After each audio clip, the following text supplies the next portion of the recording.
Hi. Right, I'm in the market for a new dash cam.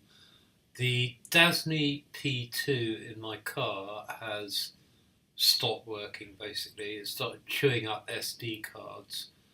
I'm not sure how long ago I got that, probably a couple of years. It was an advance on what I've been using before, but both my Dasnys, the Dasny P2 and the P2 Plus, are both stopped working. I've given the P2 Plus away. And I don't know what to do with the P2, it's no good now. Um, and so I'm in the market for a new dash cam, and I have to say the choice available now compared to when I last bought one is absolutely mind-boggling. There are millions. But the one that seems to be getting the most recommendations is the DBPower 4K. And we're talking budget action cams here. I'm not going to fork out for a GoPro or anything like that. It's ridiculous. You can get 90% of the quality and functionality for a quarter of the price. So and I'm a bit of a bottom feeder anyway. So the one that seems to be recommended the most at the moment and that seems to be most impressing people is the DBPower. But you've got to be a bit careful because there are currently, this is Amazon Co UK, and currently we've got 3 models I can buy at Amazon Co UK. Now there's a cheapo one which is $56.99. That's only got a 12 megapixel sensor. Right, and the second in line is the £77 one, and that has a 20 megabit sensor. These do 4K, but only at 24 frames a second. And the most expensive one is £109.99, so £110. Now that includes a touchscreen. It's got the 20 megapixel sensor, but it includes a touchscreen.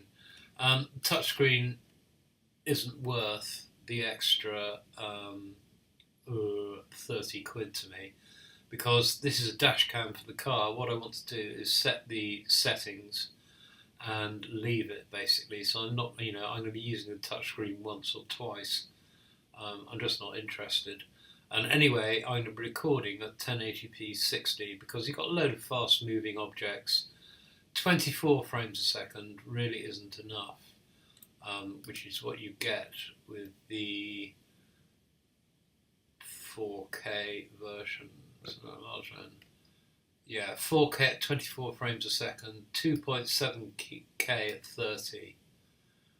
Okay, that's the most expensive one. Again, it's just not worth the extra 30 quid to me for what I'm going to use it for, which is more or less permanently in the car. So this is the one I think we're going to go for. And it is 77 quid. Waiting for invisible hand to... Why isn't that working automatically?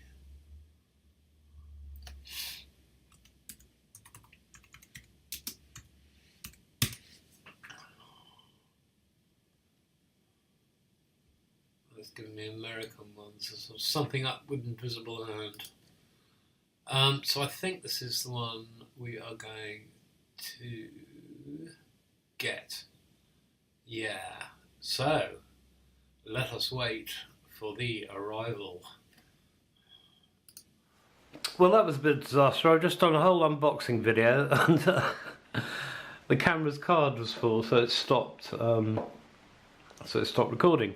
But it comes in a very nice printed box. It's all good quality stuff. It all fits well together, which is always a good sign. And in fact, 76 quid, what was it, 76.99? You get a very good deal because you get the camera itself, which comes in a waterproof case and a fitting. That's the same fitting, GoCo compatible, that fits on my bike actually. Right, that's the camera itself. You get a spare battery, which is very nice. some weird straps if you're into, I don't know, bondage or whatever it is. And lots of different fittings. I've got all these, but I mean it never helps to have, that's a crocodile clip one. It never helps, it never harms anything to have lots of them. A couple of adhesive mounts. I'm not going to be doing that either to the, actually I don't know, I might try an adhesive mount on the car. Because the suction one always dries out and falls off. I wonder if the adhesive mounts would last better. Now I wonder if that's curved. Are these curved or flat? That one could be slightly curved for a helmet. I'm definitely not doing that. I'm definitely not attaching stuff to the helmet, because you could go through a hedge, your head would jerk back if it catches something. And also helmets are designed to be aerodynamic. And this is for the car anyway, the whole idea of this is for the car. Right, there's a multitude, handlebar one, another sort of weird clip thing, a shorter version of that. This is pretty impressive, I must admit. A USB cable, and here's something really useful, a frame mount, which I'll be using for the car, because I don't think, yeah, there's no screw hole on the bottom of the camera itself, so it has to be in some sort of frame, and this is a frame mount. So you stick the camera in there so you don't have to have it in the waterproof case. A spare door for the waterproof case. And this looks like a remote trigger. Or maybe it's something for a couple of more adhesive things, and a little wipe. Or maybe that's for the RC aircraft people. I don't know, it's a weird wire thing. Excellent value, it has to be said. And we've got QR codes to download the app to configure the camera. How exciting. Well, now I stayed in all day for this, and come about 4:30 I checked the Amazon website to see, you know, whether it was being delivered today, and it just said it had been left by the front door. Now I've been in all day. You know, why on earth he didn't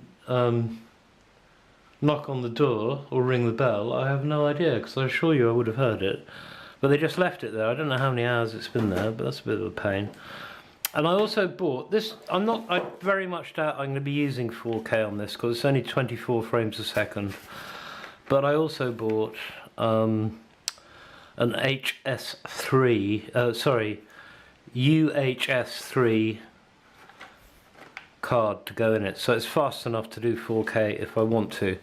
Now what I'm going to do is tomorrow I'll go out and get some daytime footage, and I might go out tonight and get some nighttime footage after I've charged up the camera. And as I say, it's for the car, this one, so on to the next stage.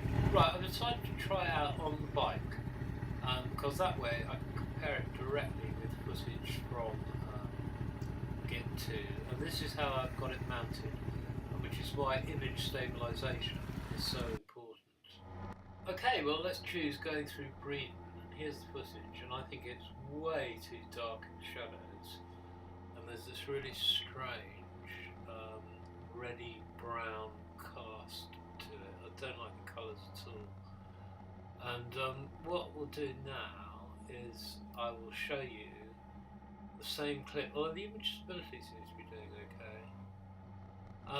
I will show you the same clip recorded with the Git 2 going through Breeden, and then we'll run them side by side, although the speeds are going to be completely different because I've got this lorry and what have you. But yeah, look at it, it's all sort of brown and red, very, very dark in the shadows. Although the image stability is better than I thought, because attached to the fairing like that, you know, you do get a lot of vibes on the bike. Yeah, so we'll stop it there.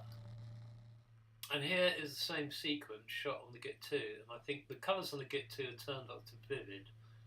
There's no, you can't the DBPower has many less options, which in some ways is very refreshing.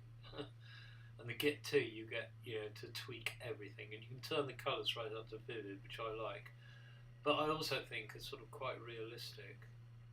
And as you can see, the image stabilisation on the Git 2 is superb, but the colours are much better. I mean, it just looks, that is much more what you see than the greeny brown stuff you see on the DBPower. I think this is much better. Yeah, okay, well, we'll stop this here. And here we have them running side by side with the DBPower on the left. Can you see what I mean about the colours? Definitely going to have to do some tweaking before I mount it in the car. And the mounts in the car, I wanted to try out adhesive mounts rather than the sucker, which keeps on drying out and falling off. That had me totally confused this morning.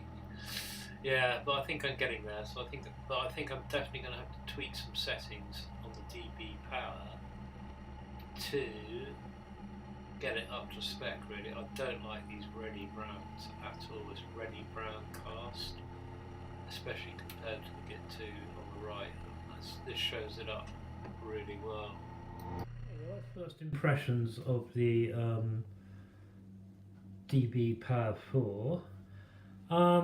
What can I say? I mean, the only thing I'm not happy with, I'm happy with this phenomenal amount of accessories you get. I think the camera's going to be okay when I've found some way to tweak the colours. Apart from that, it seems absolutely fine. Yeah, that's it. Well, I'll put some more footage up when I've got it going in the car. Okay? Thanks for watching!